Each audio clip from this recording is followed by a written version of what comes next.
مکمل قرآن کو پڑھیں گے. ہم ٹاپکس وائز قرآن کے تھرو ایک جرنی اسٹارٹ ہوگی کہ بھئی یہاں کا بھی کھولا دیکھا، وہاں کا بھی کھولا دیکھا. تو وہ سمجھانے سکھانے کا سلسلہ شروع ہوا. تو وہاں سے وہ مجھے شوق بھی پیدا ہوا کہ میں نے اور جاننا ہے، میں نے اور سیکھنا ہے، مجھے اور علم حاصل کرنا ہے. تو وہ آج تک سلسلہ سفر جاری ہے اور کبھی رکا نہیں. الحمدللہ مجھے بہت خوشی آتی ہے جب میں سوچتی ہوں کہ ہی واز وہ ایک اتنا اہم انسان تھا میری زندگی میں بڑی جو غیر معمولی نے بات ہے ایک یہ. آپ دروازہ کا ہے کھولا. ان کے ساتھ کانٹیکٹ ہے آپ کا؟ تھا، لیکن وہ میں نے اتنا نہیں رہا. اچھا. کیونکہ جب میں ان سے کچھ سال پہلے میں ملی بھی تھی، لیکن وہ بڑے شائع ہیں.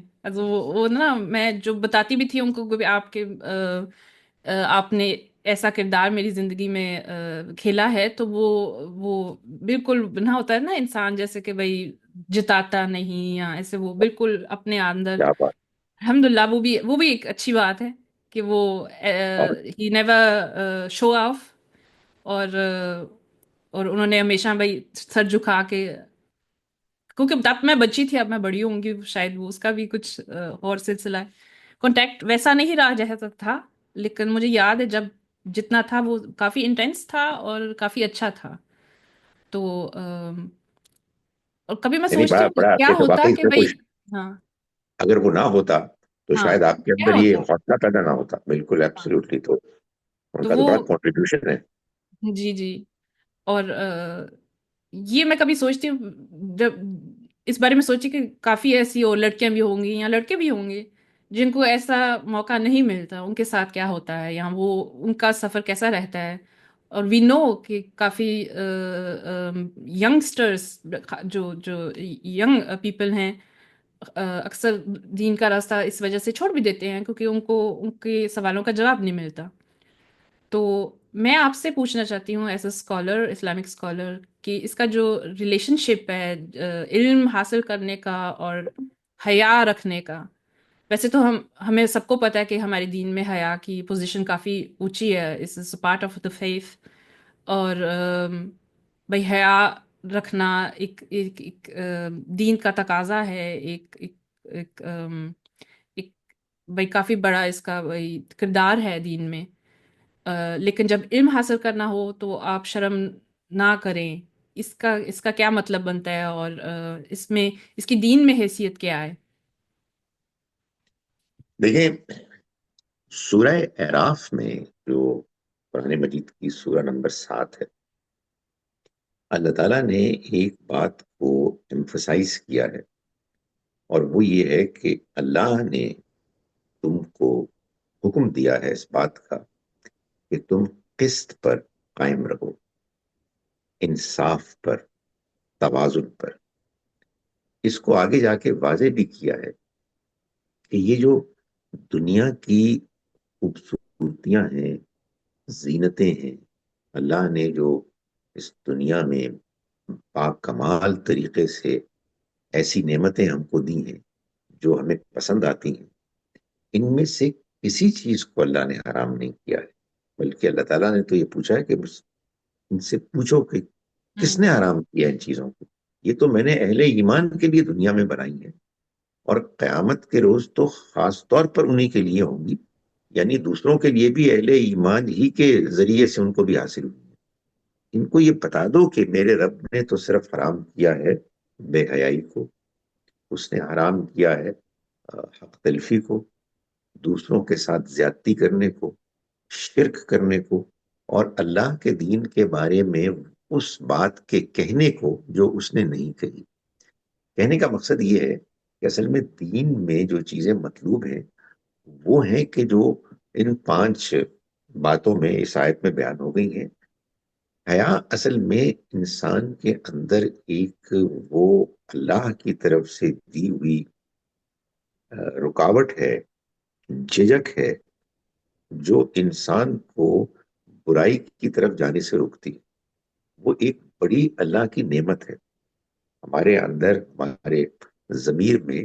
جب ہم کہیں برائی کی طرف آگے بڑھتے ہیں تو ایک ملامت، ایک رکاوٹ سی پیدا ہوتی. یہ ہمیشہ رہنی چاہیے. مگر اس کے نتیجے میں انسان زندگی کے سارے کاروبار کو ختم کر دے، جو ضروری چیزیں جاننے کی ہیں اور کرنے کی ہیں ان کرنے سے گریز کرے، یہ ایک بالکل ہی دوسرا اور ایسا نتیجہ ہے کہ جو اللہ تعالیٰ نہیں چاہتا کہ ہم اس کو اختیار کریں. سو میں نے شروع میں بات کی نا کہ توازن، ہوں بیلنس ہے کہ جو ضروری ہے. ایک جانب ہمارے اندر وہ حیا ہونی چاہیے اور دوسری جانب ہمیں ان تمام چیزوں سے فائدہ اٹھانا چاہیے کہ جو اللہ کی نعمتیں ہیں، اور خاص طور پر وہ نعمتیں کہ جن میں ہم کو آگے بڑھ کر کچھ پانا ہے، سیکھنا ہے. سو اس بیلنس کا نام دین ہے. ہمارے ہاں بدقسمتی سے یا تو ایک چیز غالب آ جاتی ہے اور پھر وہ کلچر کا حصہ بن جاتی ہے، پھر وہ امپوز کی جاتی ہے. حیا کو ڈسکس ہوتا رہنا چاہیے، اور اس بارے میں اگر کبھی کوئی کوتاہی ہو تو اچھے طریقے سے اس کو سمجھا بھی دینا چاہیے، اس لیے کہ یہ میری تو اندر کی چیز ہے نا. مجھے اس کو اگر کسی موقع پر میں اس کے بارے میں کوتاہی کر رہا ہوں تو مجھے اس کے بارے میں آگاہ کر دینا چاہیے. لیکن دین کا علم، اللہ کے دین کے احکام، ان کے لیے آگے بڑھنا، یہ تو قرآن سے معلوم ہوتا ہے کہ جیسے مردوں کا کام ہے ویسے عورتوں کا بھی کام ہے. تو اس میں تو حیا کو رکاوٹ بنانا اصل میں ایسا ہے کہ وہ نعمت کے جو آپ کو ملی تھی کہ آپ کے پورے دین اور اخلاق کو پریزرو کرے، آپ نے اسی نعمت کو ضرورت سے زیادہ آگے بڑھا کر ان سب چیزوں سے روکنے کا ذریعہ بنا دیا. تو ایسا تو ہوں نہیں ہونا چاہیے. جی جیسے آپ بتا رہے ہیں مجھے ایسے لگ رہا ہے جیسے حیا ایک فطرت کا ایک حصہ ہے، ایک ضروری حصہ بالکل ہے جو نیچرلی ہمارے اندر ہوتا ہے. ہمارے یہ اندر ایسی چیز موجود نہیں ہے کہ جو ہمیں بعد میں سیکھنی پڑے. ام، میں نے چھوٹے بچوں سے بھی کام کیا ہوا ہے کنڈر گارڈنس میں، تو وہاں بھی ہم دیکھتے ہیں کہ نیچرلی بچپن میں ہی جی بچے جی حیا محسوس کرنا لگ پڑتے ہیں. مثلاً فار ایگزامپل جب ہوتا ہے نا ایک وقت آتا ہے بچوں کا جب وہ ماں باپ کے ساتھ ٹوائلٹ جاتے ہیں، کوئی ان کو جھجک نہیں ہوتی، لیکن ایک پوائنٹ ایسا آتا ہے لگ بھگ تین جی یا چار سال کی عمر میں، وہ کہتے ہیں آپ باہر رہیں. بچے خود کرتے ہیں، کہتے ہیں کہ آپ بالکل اب اندر نہ آئیں. تو وہ ایک بالکل. فطرت کا وہ ظہور ہونے لگ پڑتا ہے کہ بھائی حیا ایک نیچرل چیز ہے، ایک ضرورت ہے انسان کی جو ہونی چاہیے. اس میں کوئی شبہ نہیں ہے کہ اس حیا کو ختم بھی کر دیتے ہیں لوگ. یعنی ہوں بعض اوقات کیا ہوتا ہے کہ جب آ، بے حیائی میں معاشرہ کچھ آگے بڑھتا ہے تو وہ جو حیا کا احساس ہے وہ کمزور پڑنے لگتا ہے. اس لیے کہ یہ نہ بھولیں کہ حیا کے مقابلے میں انسان کے اندر وہ منفی جذبات بھی موجود ہیں کہ جو زوردار طریقے سے اپنی سیٹسفیکشن مانگتے ہیں. ہوں حیا ان کے آگے رکاوٹ بنتی ہے. تو بہت ایسا ہوتا ہے کہ یہ جو ان دونوں قوتوں کا، آپ کہیے دائیات کا، آپس میں ایک مقابلہ ہوتا ہے تو اس میں حیا دب جاتی ہے. ہوں اس کو دبنے نہیں دینا چاہیے، اس کے بارے میں بار بار بات بیان ہونی چاہیے، لیکن اسی بیلنس نقطۂ توازن کو حاصل کرنے کی کوشش کرنی چاہیے. نہ کہ یہ کہ کوئی ایک دوسرے پر ایسے غالب آ جائے کہ وہ توازن بگڑ جائے. ہوں جب میں نے اس کو اسٹڈی کیا، علم حاصل کرنا اور حیا کا جو تعلق ہے ایک دوسرے کے ساتھ، تو اس کے دوران مجھے کئی حدیث میرے ہاتھ میں آئے جن کو میں نے پڑھا، اور I find it very interesting کہ اس میں ایسے قصے ہیں. ایک میں بتاتی ہوں آپ کو. ایک صحابیہ تھیں ام سلیم، جو نبی پاک کے پاس آتی ہیں اور ان سے پہلے ایک سوال کرنے سے پہلے کہتی ہیں اللہ تعالیٰ سچائی سے شرم نہیں کھاتے. بھائی آئی ڈونٹ نو کہ صحیح ترجمہ ہے کہ نہیں، لیکن میں یہ نے بالکل ٹھیک ہے. ام، ان اللہ لا یستحی من ہاں الحق، اللہ یہ حق قرآن سے کی آیت کا حصہ کہتا ہے ہے. میرے بالکل خیال سے نا، بالکل. سورہ الاحزاب میں. تو وہ پہلے اس کو ان کو ریسائٹ کرتی ہیں اس آیت کی حصے کو، اور پھر اپنا سوال کرتی ہیں اور پوچھتی ہیں نبی پاک سے ایک ویری پرائیویٹ کویشچن کہ بھائی غسل کرنا کب لازم ہوتا ہے مجھ پہ، میرے ساتھ یہ ہوا ہے اور اب مجھے غسل کرنا ہے کہ نہیں کرنا. تو اور نبی پاک اس کو جواب دیتے ہیں اور ڈانٹتے نہیں ہیں. اور ایک ایسا سملر حدیث ہے جس میں یہی قصہ دہرایا جاتا ہے، اور اس کے آگے پھر ایک وہ ذرا لمبا ہے، اور حضرت عائشہ اس میں بھی ایک ان کا کردار ہوتا ہے اس حدیث میں. تو وہی سچویشن ہے، وہی سوال ہے، لیکن حضرت عائشہ ان صحابیہ کو ڈانٹ دیتی ہیں اور کہتی ہیں کہ بھائی ان کی جرت کیسی ہوئی ایسا سوال کرنے کی. اور ایک بد دعا بھی میرے خیال میں دیتی ہیں. ورڈلی اٹ مینس کہ آپ کا ہاتھ راکھ ہو جائے، یا ایسے نا بھائی ایک ایسے کوئی عربی میں ہے. ہاں، لیکن اس کو بہت سیریسلی لینا چاہیے. یہ اصل میں یا ان کے محاورے میں اس طرح کی باتیں ایک کہی ہاں جاتی ہیں. محاورہ ہے، ایک محاورہ ہے. اور تمہارا لیکن ناز ہو، تمہارا ہم پناہ دیکھتے ہو. ہیں کہ اٹس ناٹ کلیئر کہ ان کے مطابق یہ ایک لائن کراس ہوئی ہے، اور انہوں نے اس کا اظہار بھی کیا. اور لیکن اسی حدیث میں ہمیں پتہ لگتا ہے کہ بھائی نبی پاک ان سے پھر ڈانٹتے ہیں اور ان کے کہتے ہیں آپ وہی محاورہ ان کے اوپر پھر دہراتے ہیں، اور ان کو بھائی سمجھاتے ہیں کہ بھائی یہ ٹھیک تھا جو بھی ہوا. اور ایک تیسرا حدیث ہے، وہ پھر ایک اور صحابیہ میں ہے، میں اسما ان کا نام ہے. وہ بھی ایسا کوئی سوال پوچھتی ہیں جو پرائیویٹ کیٹیگری میں آتا ہے نبی پاک سے. اور وہاں حضرت عائشہ یہ جواب دیتی ہیں، یا نبی پاک سے یہ کہتی ہیں، یہ انصار کی عورتیں کتنی اچھی ہیں، ان کو بھائی کوئی جھجک نہیں ہے اپنا دین سیکھنے کی اور سوال اٹھانے کی. تو اٹس ویری انٹرسٹنگ ٹو سی کہ کیا ہو رہا ہے. اور شاید حضرت عائشہ بھی ایک لرننگ پروسیس میں تھیں، جو ایبسولوٹلی. انہوں نے پہلے ایسا ہی اس کو دیکھا، پھر سیکھا نبی پاک سے اس کے ساتھ کیسا ڈیل کرنا چاہیے، اور پھر وہ خود وہ ان کو وہی ایک کہہ رہی ہیں کہ یہ اچھی بات ہے. تو حدیث میں آپ اگر ان کی جو مختلف ہوتے ہیں نا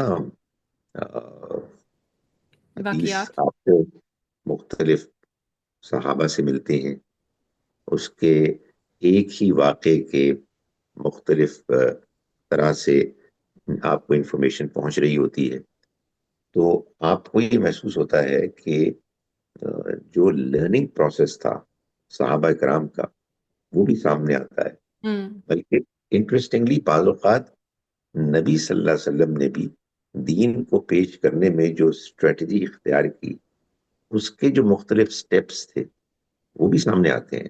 ہمارے یہاں ایک غلطی یہ ہوتی ہے حدیث کو پڑھنے میں اور بیان کرنے میں، کہ لوگ کوئی ایک حدیث لے لیتے ہیں اور اس پر ساری اپنی بات اور سوچ کا نتیجہ وہ بیان کرنا شروع کر ہوں دیتے ہیں. نہیں، کسی خاص موضوع سے متعلق جتنی بھی احادیث ہیں ان کو سامنے رکھ کے فیصلہ کرنا چاہیے. تو یہ جو آپ نے ابھی مختلف احادیث کا حوالہ دیا، یہ واقعی بڑا ایک لرننگ کے لیے ایک بڑی امپورٹنٹ مثال ہے کہ کیسے حضرت عائشہ نے بھی اس کو لرن کیا. جی بالکل. یہ مجھے ہمیشہ یہ ہوتا ہے کہ میں سب پورے ذخیرے کو کوشش کروں دیکھنے کی. اور وی نو اٹس واٹ پروسیس میں تھا سب کچھ.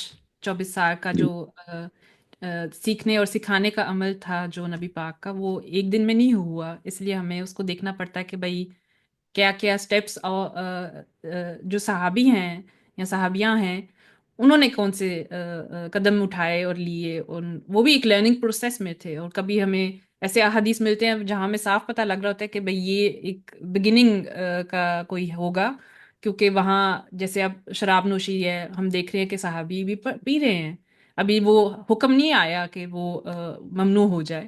تو اس لیے اس کو ایسے میں ہمیشہ میری کوشش ہوتی ہے اس کو کانٹیکس میں، یا ایک پورا اس کا جو لائک پزلس، جگسا پزل نا، آپ کے پاس ایک پزل کا حصہ ہے صرف. ایک حدیث بھی ایک پزل کا حصہ ہے، اس کو دوسروں کے ساتھ جوڑیں گے نہیں تو پوری تصویر نہیں بنے گی.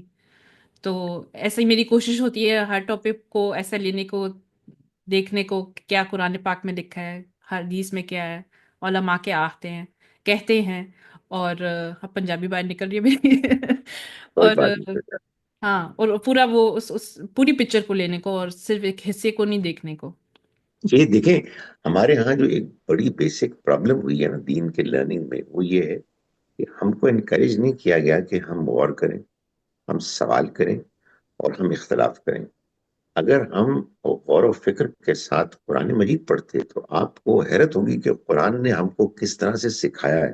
یہ جو ابھی آپ نے شراب کی مثال دی ہے، یہ ایک لرننگ پروسیس ہے، ایک ایوالو کر رہی ہے ایک چیز. اللہ کا حکم دھیرے دھیرے انٹروڈیوس کرایا جا رہا ہے.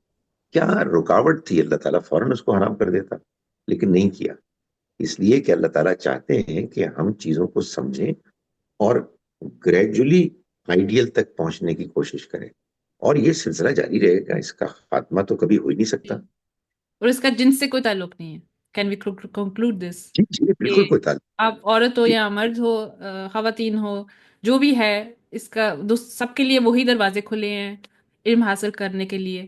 اور اس میں کوئی رکاوٹ نہیں ہے کہ بھائی آپ کو شرم کی وجہ سے آپ آگے نہ بڑھیں. کین وی دیکھیں قرآن مجید ہر جگہ تو ہر بات نہیں کرے گا نا. ایک بات سمجھانے کے لیے وہ کچھ جی جی. اصولی سٹیٹمنٹس دے دیتا ہے. مثال کے طور پر قرآن مجید یہ بات بیان کرے گا بعض جگہوں پر مردوں اور عورتوں کا ذکر کر کے کہ بعضکم من بعض، ہوں تم ایک دوسرے ہی میں سے ہو، تم ایک ہی معاشرہ ہو، ایک ہی حقیقت کے دو حصے ہو، تم سب انسان ہو. اور کیسے بتایا جائے؟ تو اس لیے اس میں جو تو ہمارے درمیان ایک فرق ہے اور جو ایک حیا اور رکاوٹ کی چیزیں ہیں ان کا تو لحاظ رکھنا چاہیے، لیکن ان کو اتنا آگے بڑھا دینا کہ جس کے بعد علم میں ایک رکاوٹ بن جائے، یہ نہیں ہونا چاہیے. ہوں. چلے میں وقت کو دیکھ رہی ہوں تو انشاءاللہ اس ایپیسوڈ کو یہاں کنکلوڈ کرتے ہیں اور ختم کرتے ہیں. انشاءاللہ نئے قصوں کے ساتھ اور نئے آئیڈیاز کے ساتھ نیکسٹ ایپیسوڈ میں پھر حاضر ہوں گی آپ کے سامنے. اور ابھی میں نے سوچا نہیں ہے کیا ٹاپک ہوگا، لیکن انشاءاللہ اس یعنی کو انشاءاللہ آگے جاری کریں آپ گے. کے ٹاپکس معلوم ہوتا ہے کہ بڑے انٹرسٹنگ ہیں. And I am looking forward to it. انشاءاللہ. انشاءاللہ. خدا حافظ. خدا حافظ.